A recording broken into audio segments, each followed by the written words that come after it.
O tema desse painel é Plataformas Amplificando o Impacto. Chamo ao palco e dou boas-vindas a Flávia Rosso, gerente de sustentabilidade no iFood, João Paulo Pacífico, CEO ativista do Grupo Gaia, Mafuane Odara, querida, líder de recursos humanos para a América Latina na Meta. E o moderador, Carlos Pignatari, diretor de impacto social na Ambev.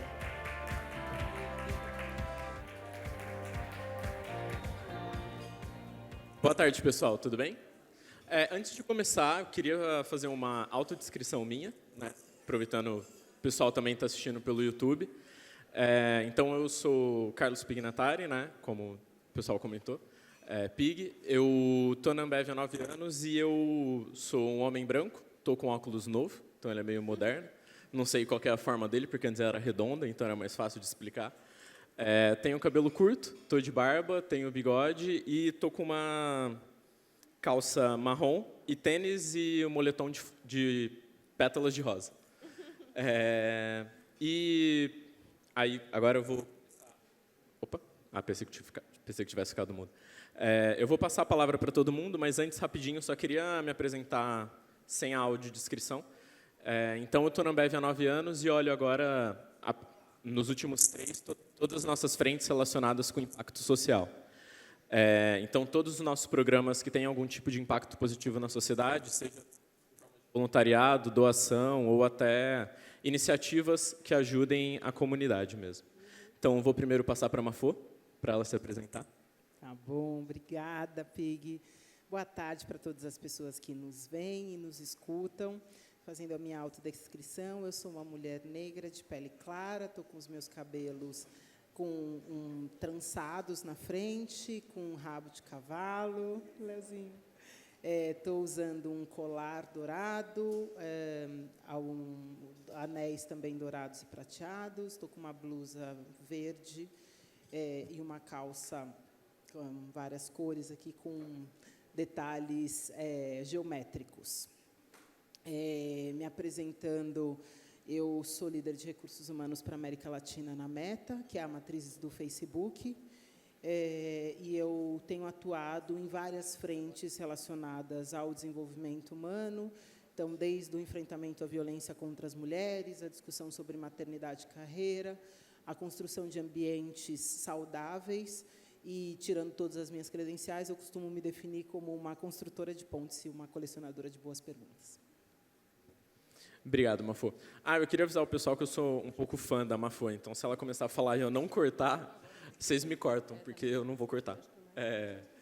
João Paulo, por favor, você pode se apresentar? Legal, boa tarde a todos e todas. Fazendo minha audiodescrição, eu sou pele clara, branco, olhos claros, cabelo... Tem gente que fala que eu sou loiro. Tem uma baiana que trabalha comigo que ela fala que eu não sou loiro, mas eu acho que eu sou loiro. Eu sou loiro ou não? Acho que sim. Então, sou loiro, estou com uma calça jeans, tênis branco e uma blusa que está escrito uma frase legal que eu escolhi para hoje, que está dizendo o seguinte: quem tem apenas aspirações individuais jamais entenderá uma luta coletiva. Essa é uma camiseta preta com esses dizeres. Eu sou do Grupo Gaia. Obrigado, João Paulo. Flávia, se você puder. Bom, primeiramente, boa tarde. É um imenso prazer estar aqui, ver um evento presencial, sem telinhas, sem aquela confusão de call. Então, é um imenso prazer estar aqui com todo mundo e com vocês todos aqui na conversa. Eu sou Flávia Rosso, sou uma mulher branca, cabelo castanho um pouco mais para o claro, na altura um pouco mais longo do que o ombro. Estou com uma camisa branca um pouco mais leve e uma calça preta. Atualmente, eu sou gerente de impacto social no iFood. Lá no iFood, a gente tem 3 grandes frentes de educação, meio ambiente e inclusão. E, dentro dessa de inclusão, eu lidero a frente de combate à fome e doações. E aí a conversa que a gente vai ter hoje vai ser bem no contorno dessas doações no aplicativo, que tem bastante a ver com filantropia, com plataformas e com impacto coletivo e colaboração. Então, um prazer estar aqui com vocês e ter essa conversa. Obrigado, Flávio. Então, vou explicar um pouco a dinâmica do painel, para todo mundo estar alinhado. Eu vou fazer uma pergunta para cada um, primeiro, para a gente começar e dar uma esquentada. Mas aquelas perguntas bem de painel mesmo, então aquelas perguntas são um monte de perguntas em uma pergunta só. Para a gente começar, e depois a gente consegue fazer as perguntas para quem está aqui presencialmente. Então, só chamar alguém aí que está com o microfone para poder passar para vocês. E aí a gente consegue colher as perguntas de quem está presencialmente. E quem está ouvindo ou assistindo a gente pelos meios digitais também podem fazer perguntas que eu recebo. E aí transmito perguntas para todo mundo. Tá bom? Então, vou começar com a Mafô. E aí, Mafô, a pergunta que tem aqui para a gente começar a esquentar, né? Como você mesmo comentou, né? Você é uma construtora de pontes, né? E aí está até no seu LinkedIn e tal, e eu ouço bastante você falar isso. Mas eu acho que a principal dúvida que surge é como que a gente consegue fazer isso, e além de como que a gente conseguir construir essas pontes, como que a gente consegue também sustentar elas no longo prazo, né? Tá, muito boa pergunta. Obrigada, Pig. Eu acho que vamos começar por o que significa construir pontes, né, no momento que a gente está. Durante a pandemia, todos nós que trabalhamos no campo de desenvolvimento social, a gente sabe o quanto foi desafiador. E, inclusive, com o IDES, né, eu tive a possibilidade de coordenar uma iniciativa super importante de enfrentamento à violência contra as mulheres. E o principal fator para que isso acontecesse, inclusive, foi a colaboração. A gente sabe que, num momento muito difícil, momento muito desafiador, a gente precisa de outras pessoas para sobreviver. Isso não é novo. A pandemia trouxe isso de uma forma muito significativa, não só para as organizações sociais, mas para as empresas também. Então, eu acho que o primeiro fator de pensar a construção de pontes tem a ver, na verdade, pensar a construção de pontes tem a ver com 3 grandes fatores importantes. Acho que o primeiro deles é a gente entender o seguinte: num mundo tão diferente e diverso com o que a gente vive, a gente não foi ensinado a lidar com a diferença. Então, todo conflito que a gente se coloca, a gente lida com muita dificuldade ou com muita resistência. Então, a gente vai muito rapidamente para a polarização. Então, acho que, pensando num processo de construção de pontes, a gente precisa, primeiro, acolher os conflitos e criar processos de conexão que sejam verdadeiros. O conflito, ele não é uma coisa necessariamente ruim. Eu acho que o exercício mais importante disso é a gente aprender a lidar e gerir diferenças. A gente não foi ensinado. Então, a gente fica entre os nossos iguais, a gente pensa como os nossos iguais e a gente se relaciona com pessoas que são muito parecidas. Então, a escuta do outro fica muito prejudicada. Então, acho que esse é o primeiro ponto. O segundo ponto importante é o que a gente está fazendo aqui, que é construir espaços de diálogo. E uma das coisas que eu tenho dito muito é que o diálogo, ele não é uma construção de certezas, ele não é um espaço onde um ganha e outro perde. Ele é um espaço para que a gente crie possibilidades conjuntas e eleve o nível da conversa para um próximo lugar. Então, ele é esse espaço de construção de consensos e que, para muitas pessoas, o diálogo acaba sendo: eu estou certo, você está errado. E, nesse momento que a gente está, a gente precisa sair desses lugares de certezas, principalmente pela incerteza que nós vivemos e pela volatilidade, pela aceleração das mudanças que a gente está passando. E, por último, acho que uma coisa importante que tem a ver com a sustentabilidade que você diz em relação ao tempo, né, a gente precisa se ver como parte do problema. Então, uma das coisas muito importantes dessa construção de relações é que todos nós, de alguma forma, somos parte do problema, porque só assim a gente vai ser parte da solução. Então, eu acho que, para mim, esses 3 elementos são muito importantes. Tem muito a ver com esse momento que a gente está falando de colaboração, mas, mais do que isso, o momento da escolha que a gente vai fazer por fazer parte do mundo, do país, do projeto de país que a gente quer. É muito interessante, né? Porque quando você traz isso as pessoas querem ter certeza no momento de tanta incerteza, talvez pode ser até natural do ser humano, mas talvez a gente precise encontrar uma outra forma de tentar combater isso que é muito próprio nosso, né? E que a gente talvez fica com esse tipo de dúvida. João, a próxima pergunta que tem aqui é: o Blended Finance é um modelo que tenta conectar a filantropia com o mercado, né? Como que esse modelo funciona? Que dinâmica que é essa? Você tem algum case que você consegue contar para a gente? Legal, Pigui. Sim, então primeiro eu vou explicar o que é o Blended Finance. Ou até voltando um pouquinho. O mercado de investimentos, ele vem sendo construído de uma forma absolutamente gananciosa e egocêntrica. Por que isso? Entra no aplicativo que você tem, olha qualquer investimento que você quer fazer. Quando você for olhar lá, eu desafio todo mundo a fazer isso. Você vai entrar no banco, independente do banco, ele vai só ter um negocinho lá, que é qual é a rentabilidade. Rentabilidade e o risco. Só que as pessoas acabam não olhando que impacto o seu investimento vai causar, porque o investimento ele causa impacto. Assim como você compra uma camiseta que foi feita com um trabalho análogo à escravidão, você está fomentando o trabalho análogo à escravidão. Vou pagar mais barato nisso. Ok, você vai pagar mais barato nisso, só que saiba que tem crianças trabalhando nessa camiseta. E investimento da mesma forma. Quando você investe em algo, você está votando naquilo, você está dando força para aquilo. Então, vou investir nisso daqui que está uma boa rentabilidade. Poxa, mas está desmatando, tem uma energia suja ligada a isso, ou esse dinheiro o banco está pegando e está emprestando a uma taxa impagável para alguém. Então, o mercado de investimentos ele foi construído de uma forma gananciosa, que é, eu quero ganhar o máximo. Até muito com essa camisa aqui que eu estou falando. Então, assim, o objetivo, a aspiração é só individual. O que é o blended? Aí, esse é um lado. O outro lado, então, um é ter o máximo de retorno. O outro lado é a filantropia.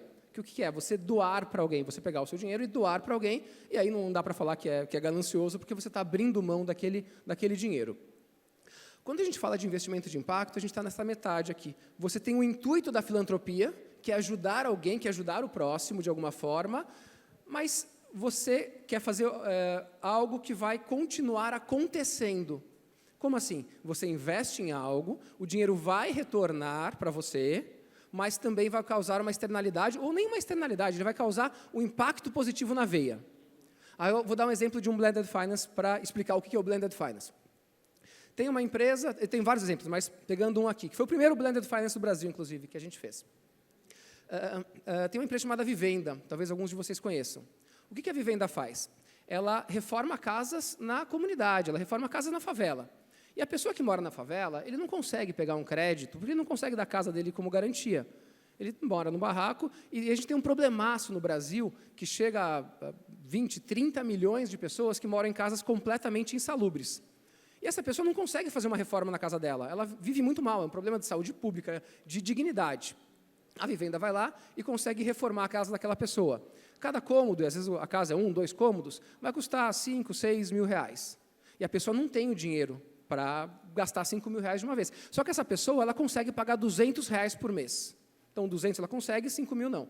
Aí chegaram para a gente e falaram, a gente quer fazer uma operação para que essa pessoa possa pagar em 10, 20, 30 meses essa reforma. Poxa, bárbaro, super legal isso daqui.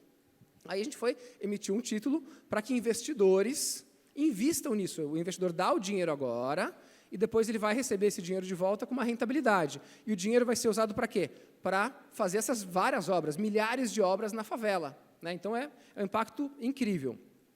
Só que, para conseguir compor isso, a gente trouxe 2 tipos de investidor.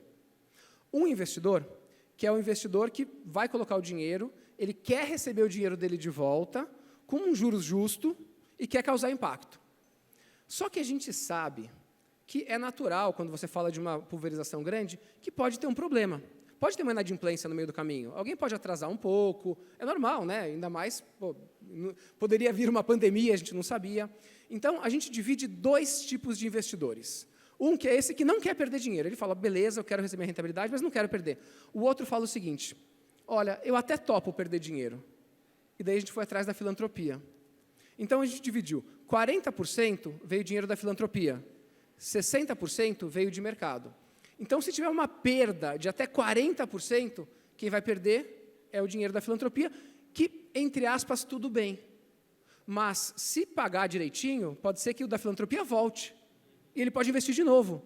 E volta. E aí você torna isso aqui uma coisa revolvente e super duradoura. Então, o Blended Finance é isso. É você misturar investidores que têm metas diferentes, que têm objetivos diferentes. Um topa um risco maior, outro topa um risco menor, mas, no fundo, todos estão olhando para aquele impacto na ponta. Então, esse é o Blended Finance, e tem outras operações várias para contar para vocês. É porque ele começa falando, esse modelo ele é muito interessante porque a gente começa a ver novas métricas, no final do dia. Só isso que a gente... Não parece que é só, que é pouco, mas ele é um modelo simples, que a gente está simplesmente entendendo outras coisas que a gente precisa ver e medir. né? E aí, Flá, a pergunta que a gente tá tendo aqui é como que funciona mais esse modelo de doações, por exemplo, dentro do aplicativo do iFood, né? Ou quais são esses modelos até de relacionamento e de parceria junto com as organizações sociais? Obrigada, Pig. Quando a gente começou, não sei se todo mundo sabe, o iFood é uma empresa brasileira, começou no interior de São Paulo, apesar do nome gringo, né? Começou no interior de São Paulo em 2011.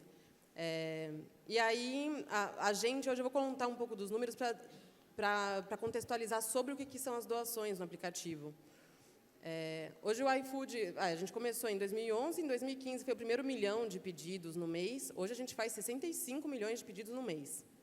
Então, pensa que todo santo mês tem 65 milhões de vezes que as pessoas vão lá e pedem alguma coisa, passam pelo fluxo de compra no carrinho, etc., e conclui o pedido.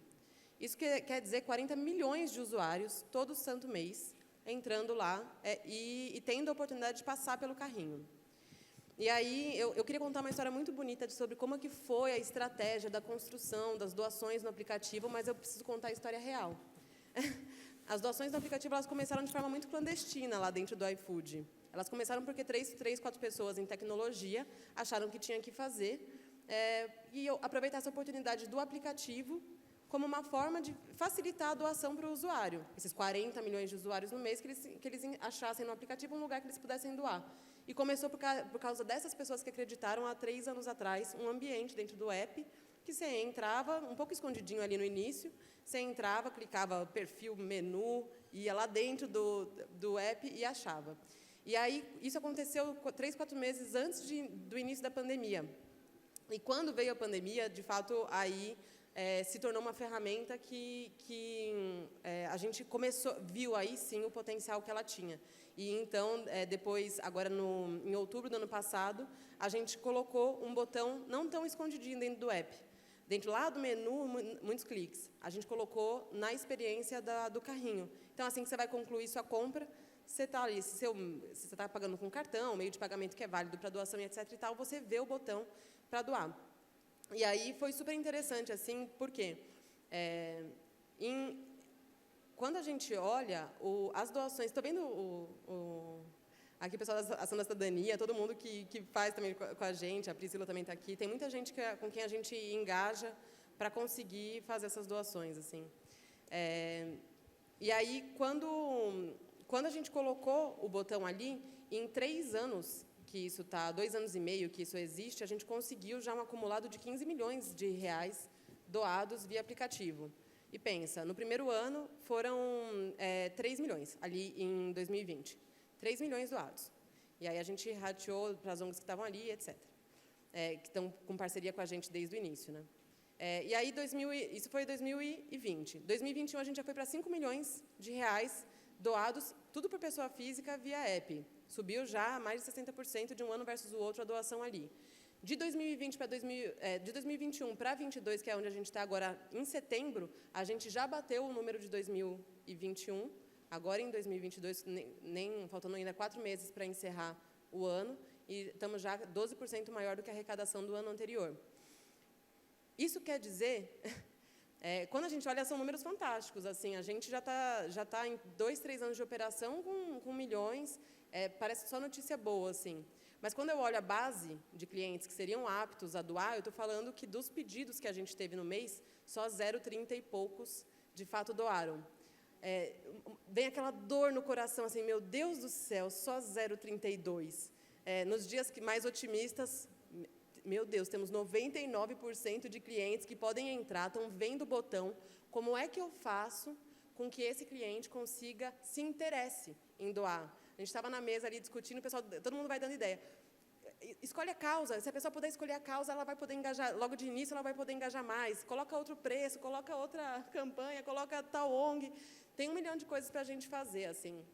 O que a gente descobriu, assim, enquanto plataforma. Claro, doações institucionais, é outro campo de conversa que a gente poderia até conversar, mas enquanto plataforma de tecnologia, o Facebook também, o Meta também tem isso e inúmeras outras plataformas também têm isso. Os principais ativos de plataforma são a tecnologia proprietária, o tráfego que você tem no aplicativo, a quantidade de pessoas que olham aquilo ali, passam por aquela experiência e têm a oportunidade de interagir de alguma forma. Isso são ativos quando você fala numa plataforma com alto tráfego. E aí você colocar ali, de forma simples, um botão que a pessoa entenda que tem uma proposta de valor rápido de se pegar, combata a fome, doe para a ação da cidadania, doe para a CUFA, rápido, que você vê, e você não tem muito trabalho, passou na sua frente ali, foi uma forma que a gente enxergou, inicialmente de forma muito clandestina, depois a gente foi vendo o potencial disso e operando mais como um produto mesmo. Como é que a gente manda push que vai chegar na hora que a pessoa está a fim de doar? Como é que a gente coloca uma notificação na hora que vai ser propícia? Como é que eu coloco no botão, eu boto o preço, ou o que a gente está desenvolvendo aqui, um spoiler nacional, né, para online também, que como é que eu faço um botãozinho de arredondamento ali? Será que se eu botar um botão, arredonde seus centavos do pedido, será que doa mais? Então, a gente vem tentando explorar a plataforma e a tecnologia para ampliar esse impacto e a arrecadação de forma sustentável e de forma escalável. Porque a gente, enquanto instituição, fazer as doações institucionais, isso sempre aconteceu e isso vai seguir acontecendo. Faz parte. Mas como que a gente torna isso sustentável? Que a linha de receita que vai para a ONG, isso seja sustentável no tempo e que isso escale na proporção que a gente tem de escala no aplicativo. Então, o meu intuito aqui, na verdade, é contar um pouco dessa história, mais para compartilhar, porque a gente vem aprendendo tanto na colaboração com ONGs, na colaboração com outras empresas que fazem parceria. A própria Ambev fez uma parceria com a gente também de um match funding. A gente colocava no aplicativo, a Ambev dobrava a doação do usuário. Tantas outras que a gente faz. E a gente vem aprendendo tanto. Então, meu intuito aqui é mais compartilhar o que a gente aprendeu até aqui. Temos um universo de coisas que a gente está agora explorando. Mas até aqui foi o que a gente conseguiu fazer e a gente é super otimista sobre o futuro. Esses outros 99% que ainda não doaram são um mar de oportunidade para a gente. Obrigado, Flávia. Eu acho que é isso, do nosso aprendizado também, até desse match funding com a iFood, a gente acabou aprendendo todo esse potencial que a gente consegue ter, né? E muitos aprendizados de, será que a gente consegue comunicar mais? Será que a gente consegue comunicar melhor? Será que talvez, como que a gente explica isso para o usuário final, né? Como que ele entende esse tipo de match funding? Agora, eu queria abrir as perguntas para o pessoal que está aqui, então, ver como é que estão. Vi aqui, por enquanto, a gente não tem nenhuma pergunta online, mas queria ver se tem alguém aqui primeiro que quer fazer perguntas. Eu tenho algumas perguntas, então, se não tiver, eu posso começar também fazendo outras perguntas, mas vendo aqui se tem alguém que quer fazer pergunta.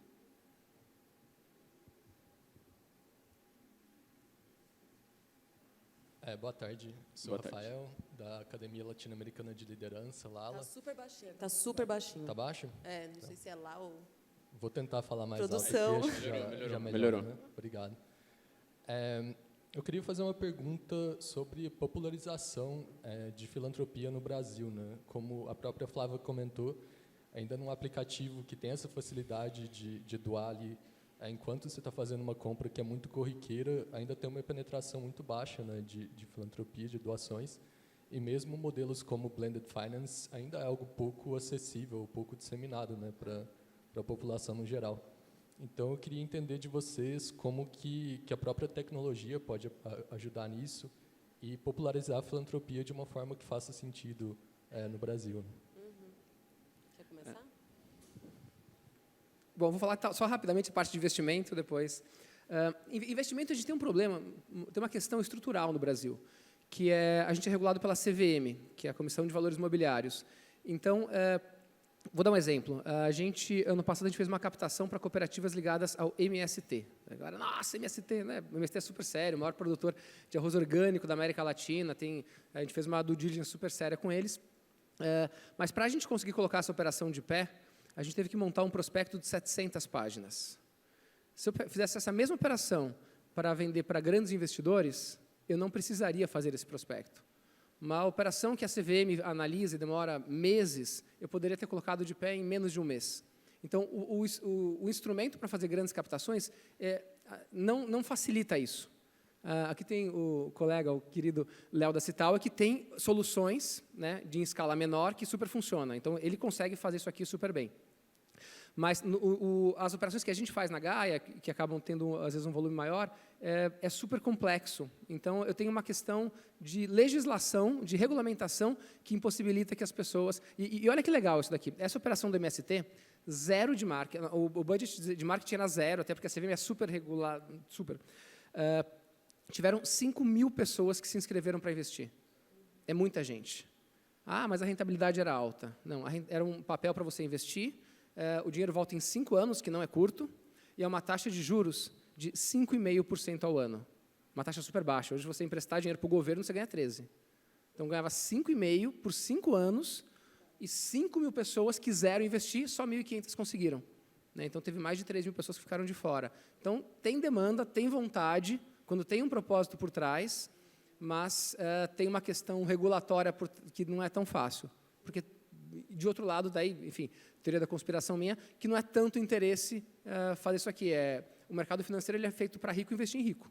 Né? E o nosso objetivo na Gaia é hackear esse sistema por dentro, com os instrumentos do mercado financeiro, para fazer com que qualquer pessoa possa ter acesso àquele investimento que hoje só o rico tem. Em aplicativos, a doação, como é que a gente consegue fomentar? Assim? Acho que tem a cultura de doação, o pessoal está presente aqui, com certeza. Fomentar isso passa por você ter narrativas que engajem o usuário, passa por você dar facilidade no botão, assim, colocar que seja na jornada dele, não um negócio que você espera que ele clique 10 cliques antes de chegar na sua doação. E até mesmo coisa que a gente foi aprendendo, assim. O próprio exemplo do que a gente está testando agora. A gente colocou botão, inicialmente botão, sei lá, 1, 2, 3 reais. Testamos, 2, 5, 10 reais. Aí agora a gente está testando arredondamento de conta, para ver se engaja mais. O nosso papel, assim, eu acredito que seja a gente conseguir comunicar bem as narrativas que engajem, de fato, a sociedade, assim, isso é nosso papel, além de seguir desenvolvendo e inovando nisso, e que seja, até chegar numa solução que seja adequada ao que o usuário quer, usuário, cliente, nós, né? Eu acredito muito, o que eu venho visto no aplicativo se de um ano para o outro eu tinha 3 milhões arrecadados, no seguinte eu tenho 5, no seguinte eu já estou com quase 6 e nem acabou o ano, o progresso ele vem acontecendo.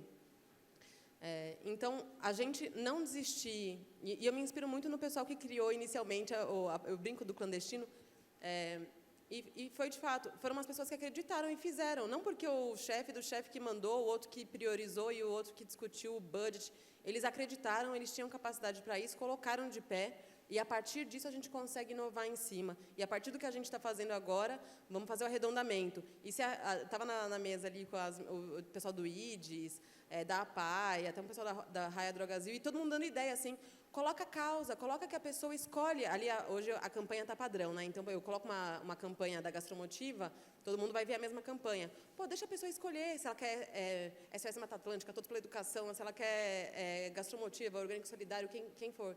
Deixa a pessoa escolher a causa, porque se ela precisa fazer o exercício de escolher, ela já vai identificar que, opa, eu tenho uma causa enquanto indivíduo, e isso já é um movimento. Então, olha o tanto de oportunidade que a gente tem. Então, eu digo assim, a cultura de doação, ela é ampla, ela é sobre o todo. O que a gente, enquanto plataforma, pode fazer é a nossa parte. Melhorar as narrativas, melhorar a tecnologia, não se conformar. Se não está alto ainda, é porque a gente não acertou na solução.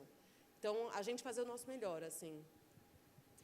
Eu queria pegar esse gancho, que eu acho que é super legal isso que você traz, Paulo. Excelente pergunta sua, porque muitas vezes a gente fala que o problema do processo é a tecnologia. E a gente tem 2 tipos de tecnologia, né? A tecnologia que melhora a vida das pessoas e a tecnologia que melhora as relações das pessoas. Né? Então, quando a gente olha, por exemplo, para as redes sociais, tem a ver com melhorar as relações entre as pessoas. Então, quando você fala sobre a importância da narrativa, por que isso é fundamental? A gente tem que lembrar que a nossa mente, a mente humana, ela é um processador de histórias e não um processador de lógica.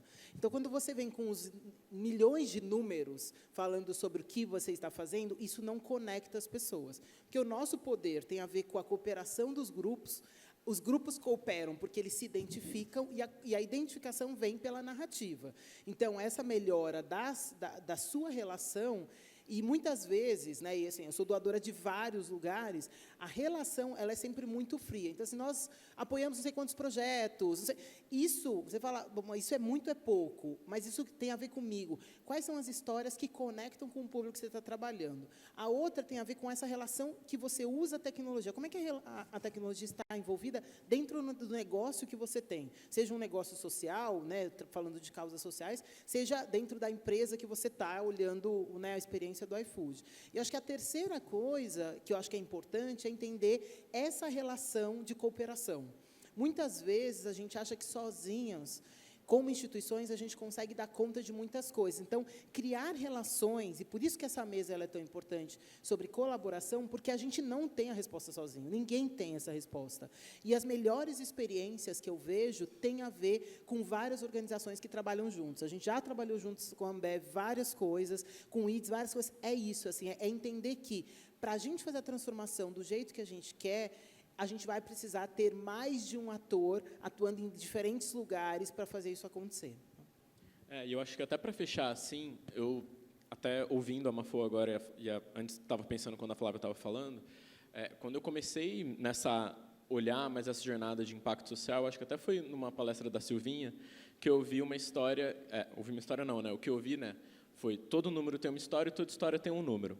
Né? E aí, quando a gente fala sobre isso, a gente começa a deixar muito mais simples e evidente para as pessoas. Então, eu lembro, por exemplo, o JP, ele está lá no outro painel, mas, durante a pandemia, a gente teve um salto de doações relacionadas, né? E aí vem, por exemplo, o que a Flávia falou, de deixar uma causa muito explícita, né? Então, relacionadas com saúde, né? Porque era um combate à pandemia, a gente estava falando, então foi um recorde aí de doações. Falando do setor privado, né, que era um medidor que a BCR tinha na época, só que isso foi em 2020. Né? Em 2021, você já tem esse número caindo, por vários motivos. Né? Você não tem essa causa tão evidente para as pessoas não conseguem entender o que está acontecendo. Então, acho que tem muitos aprendizados de potencial de doação tem, e é muito sobre, tudo bem, como que a gente consegue? É simplificar, é deixando a causa mais evidente, como que a gente consegue, de alguma maneira, deixar que todo mundo a par e todo mundo interessado. Tem uma pergunta aqui, tem uma pergunta ali atrás primeiro, só, desculpa. Oi, boa tarde, meu nome é Evelyn, sou profissional da área da saúde, também pessoas, né, tenho etilistas na família, então falo também um pouco como CPF aqui. Gostaria de saber como que se advoga em prol da queda da sua própria receita em uma indústria que gera externalidades negativas.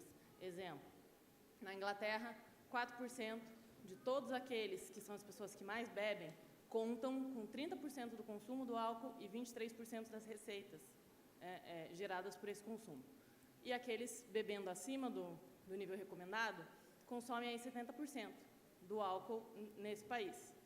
Como que a gente faz essa conta fechar para que a indústria arque, né, com essa externalidade negativa e as pessoas tenham opções mais saudáveis e o sistema se equilibre novamente?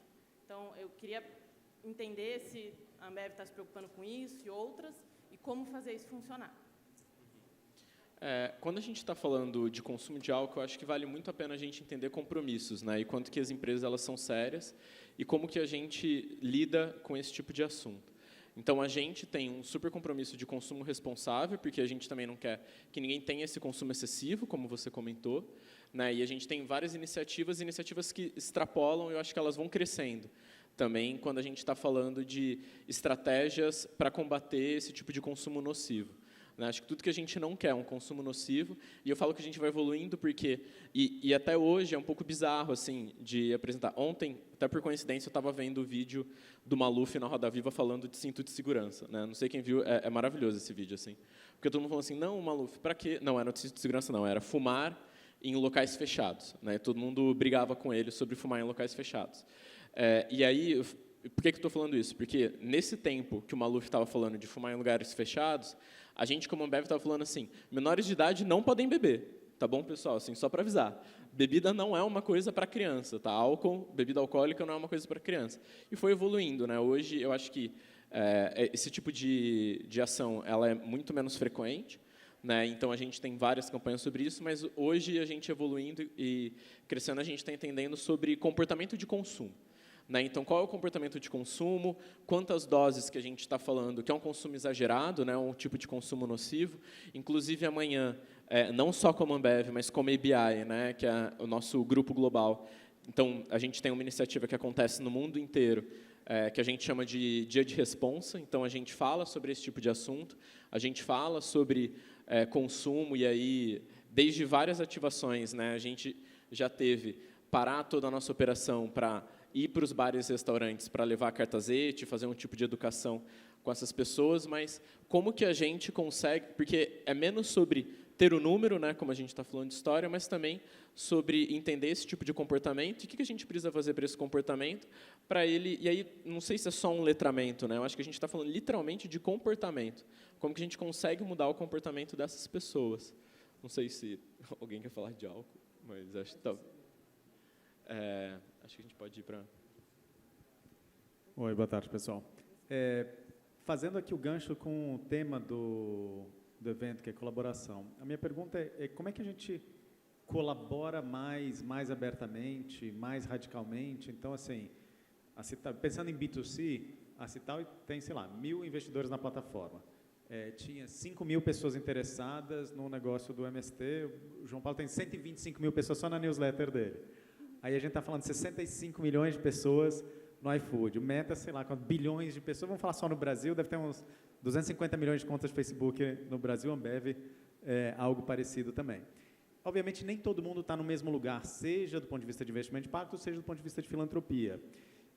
Mas eu fico me perguntando, e eu sei que a gente também é parte do problema, por isso que eu também quero ser parte da solução, como é que a gente sai das nossas casinhas, dos nossos silos, e de uma forma responsável, aderente à LGPD, etc., começa a pilotar outras coisas. Né? 99% das pessoas não compraram, entre aspas, o seu produto, mas, de repente, eles querem o produto da Ambev, ou a da Ambev que é o meu, e vice-versa.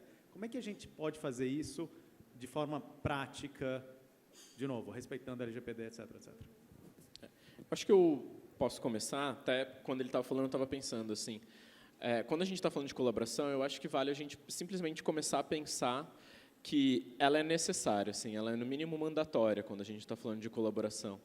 Eu lembro quando a gente começou, a gente tinha um programa que chamava Ambev Recicla, né, e aí a gente foi a gente transformou esse programa no Reciclar para o Brasil, porque a gente entrou junto com a Coca-Cola. Né, e aí entrou a Coca-Cola, entraram outras empresas de bem de consumo, porque a gente falou, a reciclagem no Brasil, né, que na época, eu acho que era um problema, não sei se era maior ou menor do que hoje, não estou tanto nessa frente, precisa de mais gente, né? Como a Mafone já trouxe aqui, ela falou, precisa de outras pessoas para colaborarem e estarem junto com a gente. Então, entender que esse negócio de concorrência, beleza, a gente pode até concorrer ali por produto, mas a gente está aqui numa mesa que tem o iFood, a gente tem o Zé Delivery, né? Então, tem assuntos que a gente precisa colaborar, é o mínimo, assim, né? É o mínimo que a gente precisa fazer. Posso puxar o gancho? Eu totalmente alinhada com o que o Pig falou. Assim, a gente vai navegar nessa ambiguidade do somos concorrentes, mas até em alguma área. Quando a gente fala de impacto social, e eu vejo isso não como coisas, uma está num silo da concorrência e a outra está num silo da colaboração. Eu não vejo dessa forma, assim, eu vejo que é uma forma de operar, a colaboração é uma forma de fazer negócio, forma de operar, que você vai tomando gosto com o tempo. E aí a minha experiência não é nada científica, é a minha própria. Você vai aprendendo isso e vendo qual que é o potencial que isso tem, assim. De forma muito prática, como que eu vejo que as empresas podem, de fato, colaborar e mais juntas. A gente, por exemplo, teve uma das iniciativas, a gente estava até conversando com o Pig e com o time. Tem uma das iniciativas que a gente puxou há 1 ano, que chama Todos à Mesa. Ela não é diretamente essa parte de doação financeira, mas ela é um movimento de combate ao desperdício. A gente começou, beleza, precisamos trabalhar com combate ao desperdício de alimento. Como é que a gente começa? O problema é tão grande que a gente falou, bom, primeiro, vamos ir para a inteligência e impacto coletivo. Chama um movimento totalmente horizontal, ele não é um movimento nada iFood, maravilhoso, assim, é um movimento totalmente horizontal, com marca própria, com tudo, com as principais indústrias de alimento do Brasil, assim como os principais grupos de varejo do Brasil, para a gente discutir desde advocacy, como é que a gente influencia a política pública para que haja progresso na regulamentação de ambiente regulatório de doação de alimentos, até como é que a gente melhora a operação, assim, que produto que eu posso ou não posso redistribuir se eu não conseguir vender ele na minha linha. Ou discussões como é que a gente fala mais de combate ao desperdício, etc. A gente tem esse movimento, por exemplo, que ele é um movimento de colaboração por si só. Eu acho que mais movimentos como esse, eles instigam, assim como fóruns como esse, eles abrem as portas. Agora, minha opinião, bem pessoal, eu acho que basta a gente se falar agora, se falar e engajar, assim. Eu estava até conversando ali com as meninas no almoço,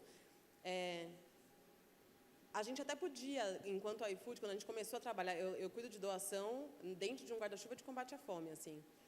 Olha o tamanho, né? Como é que a gente começa a trabalhar combate à fome? Por onde que a gente começa isso, enquanto empresa que abriu essa pauta há 1 ano? A gente engatinha. O que a gente fez? Vamos abrir algumas frentes? Vamos começar por doação financeira, doação de alimentos e alimentação saudável. Vamos começar com um projeto aqui mais específico. São os melhores, são os que vão resolver, são, nossa, o ideal. É um começo para a gente começar a engajar, porque os atores já estão... Eu vejo que o ecossistema ferve. Tem muita gente boa fazendo muita coisa. Então, primeiro, engajar enquanto empresa. Vamos se falar e fazer negócio. Eu acho que basta a gente... Eu já estou no estágio assim, basta a gente começar. Meu LinkedIn é Flávia Rosso. Quem quiser fazer negócio nesse ambiente, vamos se falar, nem tudo dá para entrar, nem tudo é prioritário, nem tudo é momento, e isso faz parte. Mas que a gente haja. Eu acho que está no momento do agir. Assim, bora se falar e fazer negócio da melhor forma que a gente puder. Posso pegar, Flávia? Adorei. Primeiro, Léo, que bom ter você aqui. Sabe que eu acho que a gente está vivendo um momento muito complexo. Você deu o exemplo da fome. Se a gente fosse pegar o Betinho, né, 30 anos, 40 anos atrás, pegar o combate à fome, há 30 anos, é completamente diferente do que a gente pensa em combate à fome hoje. A complexidade exige muito mais atores trabalhando juntos para que o ecossistema funcione. Doação de cesta básica é importante, mas não resolve o problema da fome. Então, a lógica precisa ser a colaboração. Não existe outra forma da gente atuar num mundo tão complexo sem ser a colaboração. O que eu acho que tem um outro elemento? A gente está vivendo uma transformação cultural que, se a gente for pensar no mundo do trabalho, a gente saiu do começo da industrialização de uma cultura utilitarista, onde a gente trocava a nossa mão de obra por dinheiro. A gente está vivendo hoje um momento onde, para além de dinheiro, as pessoas querem estar em lugares onde elas conseguem ter equilíbrio. Toda essa discussão que a gente está falando sobre saúde mental, o Wellington estava aqui mais cedo falando sobre essa discussão de ludicidade e saúde mental. As pessoas querem ter essa vida pessoal e a vida profissional, e elas querem ter propósito. A discussão de propósito, ela é muito recente. Para onde a gente está caminhando? Porque a gente chama de cultura de engajamento. Além de tudo isso que eu disse, as pessoas querem estar em lugares onde promovam transformações positivas. E essa colaboração que você menciona, Flávia, ela é muito importante entender que colaboração não é todo mundo caminhar junto para o mesmo lugar. É você ter várias pessoas caminhando para o mesmo lugar de caminhos muito diferentes. E eu acho que uma dificuldade, muitas vezes, que eu entendo da colaboração é que a gente não escuta de verdade a outra pessoa. Então, a gente quer colaborar, e muitas vezes, eu, no meu lado investidora, não é o momento agora, mas meu lado como investidora, eu falava assim, não, a gente tem que trabalhar junto. Mas o que você faz exatamente? Não sei, mas assim, acho que a gente tem que trabalhar junto. Então, às vezes, eu acho que a gente não pensa sobre como a gente pode de verdade colaborar, mas a gente está num momento em muitos casos, muito desesperado para fazer, e a gente acaba não olhando e não ouvindo essa complementariedade que a gente tem. Então, acho que esse exercício real, e eu vejo muito esse lugar, assim, o investimento social privado, ele é um avanço na discussão sobre o lugar das empresas, que é sair desse lugar, e eu achei ótima a sua colocação, de não é o lugar da empresa que promove destrói o mundo e fala, bom, vou dar um dinheirinho aqui para resolver. Não, a responsabilidade de construir esse mundo melhor é de todo mundo, não é dando um dinheirinho para uma organização. Eu quero fazer parte desse processo. E eu acho que esse é um avanço que as empresas estão vivendo, de falar, eu sou responsável, inclusive, por aquilo que eu gero como externalidade. Então, acho que essa reflexão precisa acontecer e a gente precisa estar junto para fazer essa conversa. Não é sobre estar certo ou errado, mas é sobre a gente entender como é que cada um de nós constrói. Eu sempre acho, e tenho dito isso isso, né? Que 1 mais 1 tem que dar 3 na matemática da vida. Não é sobre o que eu acho, não é sobre o que a Ambev acha, mas como é que a gente juntos pode construir uma terceira possibilidade.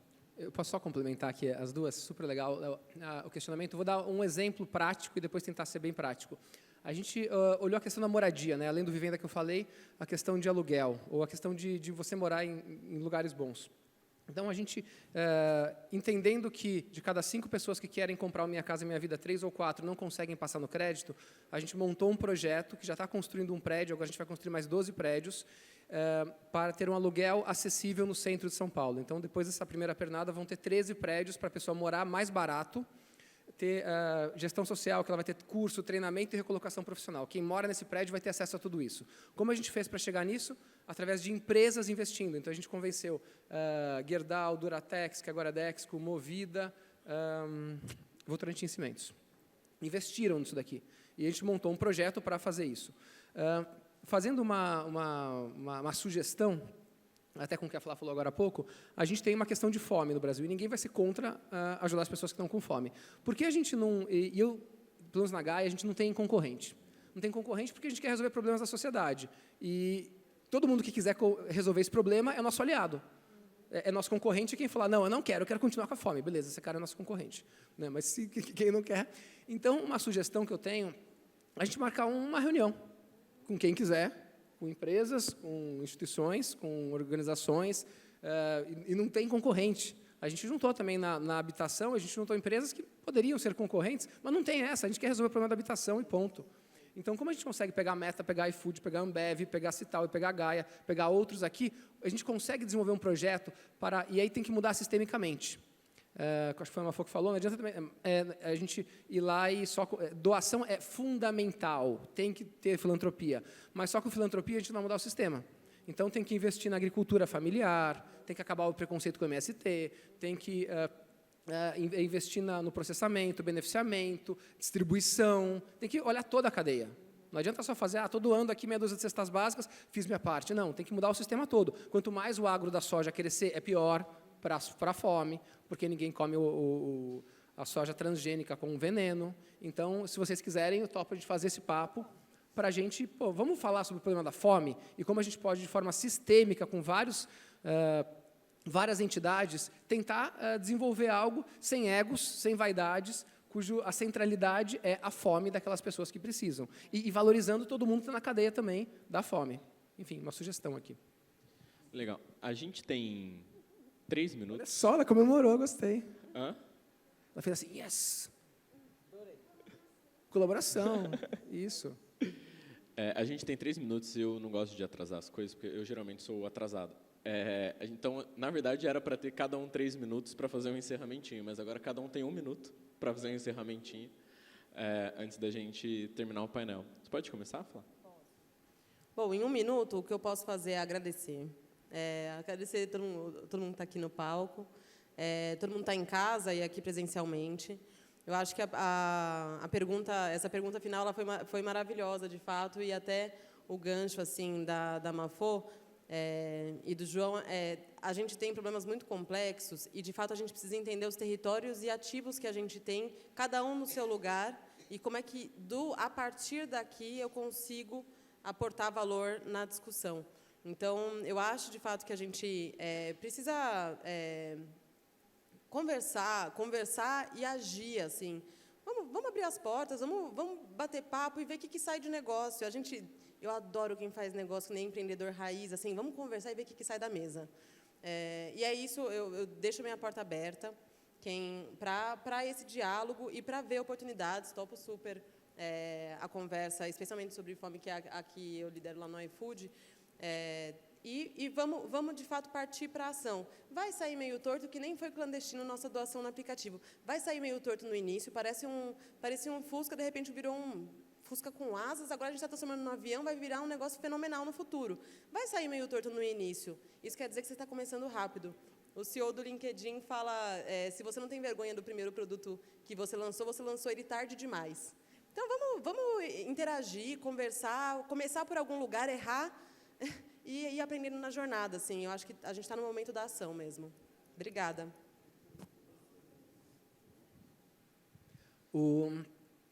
É um prazer estar aqui, obrigado, Paula, a todo mundo pelo convite. Há um tempo atrás, a gente começou a estudar muito felicidade no trabalho na Gaia. Felicidade no trabalho, ter pessoas felizes e tal. A gente investiu muito nisso, olhou a ciência, e aí muita gente perguntava para a gente, mas ter pessoas felizes traz mais lucro, traz mais engajamento, é bom para a performance das pessoas? E tem estudos que mostram que sim. Mas depois de um tempo a gente descobriu, ou a gente percebeu, na verdade, que justificar a felicidade pelo lucro era falar que o lucro é mais importante do que a felicidade. E isso aqui vale para tudo na vida. Né? Se eu tenho que justificar tudo, eu vou fazer isso porque a ESG está na moda. Não, gente. O ser humano ele é mais importante do que o lucro.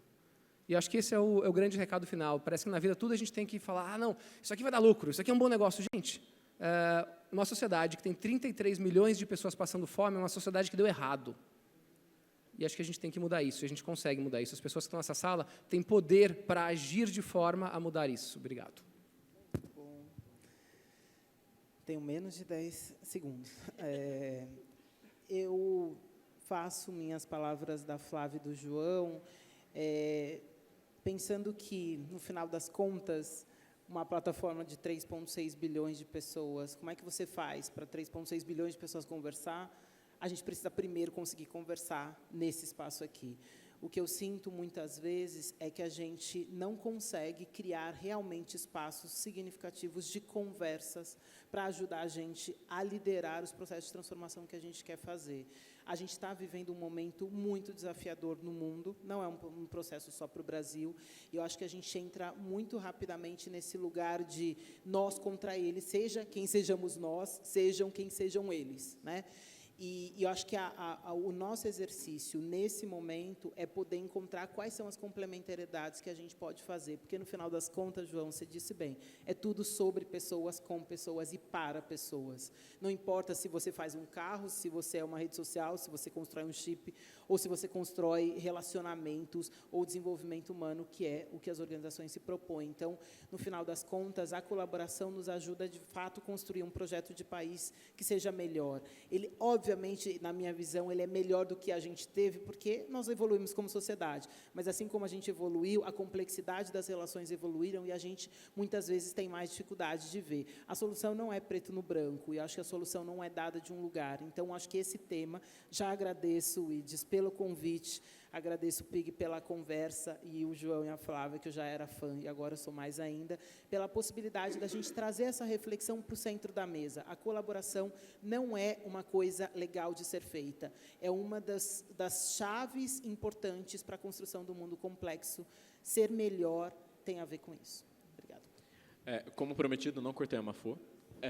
E acho que só queria agradecer mesmo o convite do IDS para a gente aqui, a fala de todo mundo, e eu acho que a gente consegue transformar mais números em histórias no final.